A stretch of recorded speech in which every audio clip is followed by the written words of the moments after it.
Max was more than just a dog, a guardian, a friend, a silent shadow that followed his human Jake everywhere.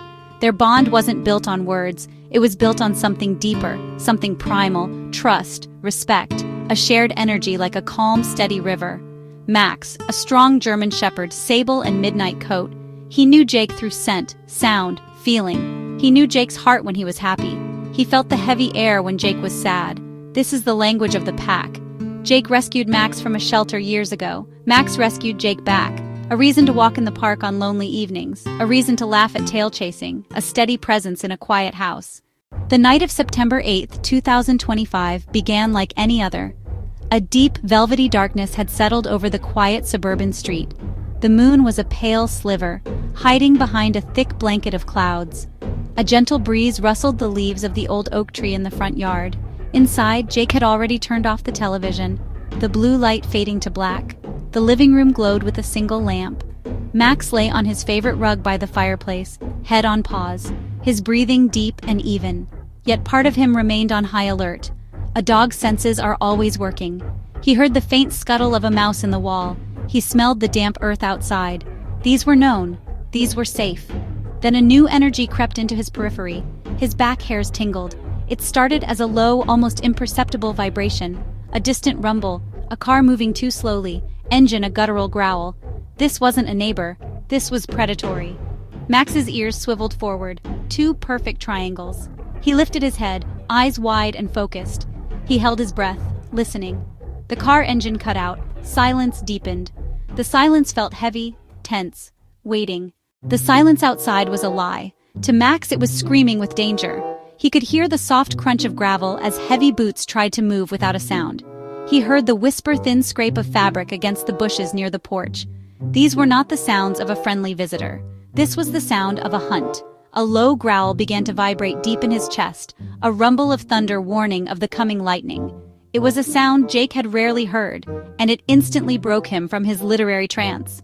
He looked up from his book, his brow furrowed with concern. What is it, boy? Max didn't look back. His entire focus was locked on the front door. He could see the dark shapes now, 3 of them, moving like ghosts in the dim light of the porch. One dark shape moving like a ghost, another figure shifting, deliberate, a third shadow sliding along the porch edge. They were cloaked in darkness, their faces obscured by masks, their movements deliberate and threatening. Their energy was a chaotic mix of aggression, nervousness, and malice. It was a toxic energy that poisoned the calm of Max's home. His growl grew louder, more insistent. It was no longer a warning, it was a declaration. This is my territory. The lock finally gave way with a soft but decisive clunk. The sound seemed to echo in the sudden silence that followed Max's furious barking. The doorknob began to turn, slowly, deliberately. In that moment, a switch flipped in Max's mind. The threat was no longer outside, it was crossing the threshold. All training, all gentleness, all calm energy, all of it was subsumed by a singular primal purpose: protect the pack. The door creaked open. The first intruder stepped into the hallway. Max exploded into action. He was not a dog anymore. He was a force of nature, a blur of fur and teeth. He launched himself forward, 110 pounds of focused power. He slammed into the lead robber's chest. The man grunted and was thrown backward, crashing into his accomplice. Max didn't hesitate. He stood his ground in the open doorway, legs planted, teeth bared in a terrifying snarl. A string of saliva flew from his lips. He let out a volley of bark so loud the house seemed to tremble. From the living room, Jake watched in shock and awe. The standoff on the porch was a tense battle of wills. The robbers were armed and dangerous, driven by greed, desperation. But Max was driven by something far more powerful: love. He held his ground, a defiant statue of courage. His ferocious barks echoed through the night. The man with the crowbar took a hesitant step forward. He feinted a swing. Max didn't even flinch. He met the man's eyes with an unwavering gaze. His growl dropped to a low, guttural rumble. It promised immense pain if the man took another step. The robbers were starting to understand. This was not just a dog. This was a serious problem. Max, come, get back. But Max ignored him. Instinct overrode command. His pack leader was in danger. His job: neutralize the threat. Retreat would be failure. The robber's scream of pain filled the house, a terrifying sound that mixed with Max's pained but furious growls. A terrifying sound that mixed with Max's pained but furious growls. The man stumbled into the living room, dragging the blinded but relentless dog with him. He swung the crowbar wildly, trying to hit Max, but his movements were clumsy and panicked. The second robber, seeing his partner in trouble, rushed in. He aimed a vicious kick at Max's side, connecting with a sickening thud. Max grunted in pain but refused to release his hold. He was a rock, an anchor of defiance, even as his body absorbed the brutal punishment. Jake, no longer a passive observer, was filled with a primal rage of his own. He grabbed the heaviest thing he could find, a solid oak fireplace poker, and charged forward. Get away from my dog!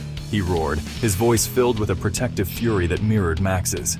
He swung the poker with all his might, striking the second robber across the back.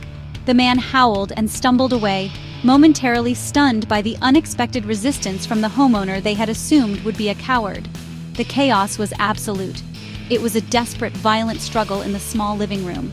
The third robber, the one with the gun, finally entered the fray. He pulled the handgun from his waistband, the metallic click of the safety being disengaged cutting through the noise. "Get back!" he shouted at Jake, his voice shaking but his intent clear. "Or I'll shoot you both!" Jake froze, the poker held high. He was caught between protecting his dog and staring down the barrel of a gun. In that split second of hesitation, Max made a choice. He heard the new voice, sensed the ultimate threat, and understood the shift in danger. The gun was pointed at Jake. His pack leader was the target. Max's leap was heroic. He collided with the gunman's arm just as the man's finger tightened on the trigger. The gunshot was deafening, a cannon blast that ripped through the air. The bullet tore into the ceiling, showering plaster down on them. The gunman yelled in surprise and pain.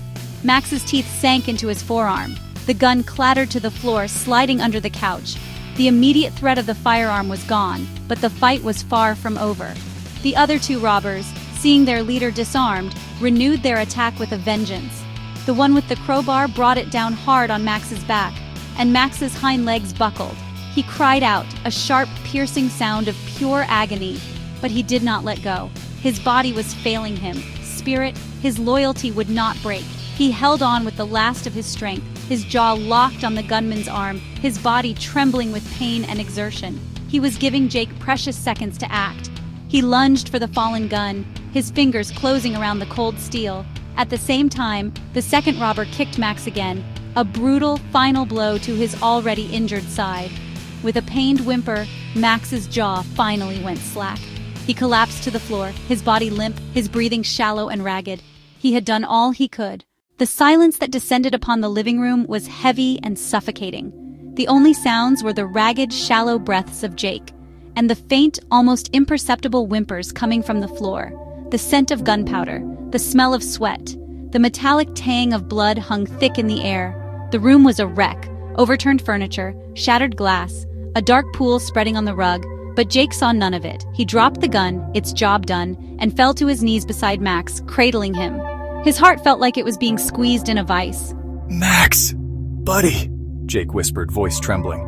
He gently placed a hand on Max's side, feeling the rapid, shallow rise and fall of his chest. Max's eyes, clouded from the pepper spray, struggled to focus. He let out a soft whine, raw and broken. Jake saw the deep bruises, the unnatural angle of his back, the blood staining his thick fur. The hero was now broken. The flashing red and blue lights soon bathed the living room in a pulsating, eerie glow. But the sounds of the sirens seemed distant and muted to Jake. Paramedics rushed in to check on him, but he waved them away. His entire world narrowed to the still form of his best friend.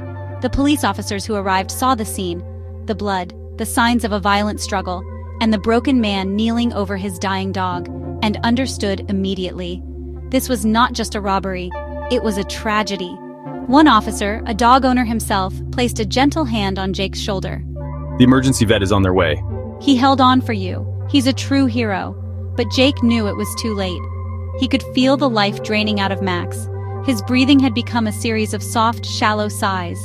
Jake lowered his head until his forehead rested against Max's.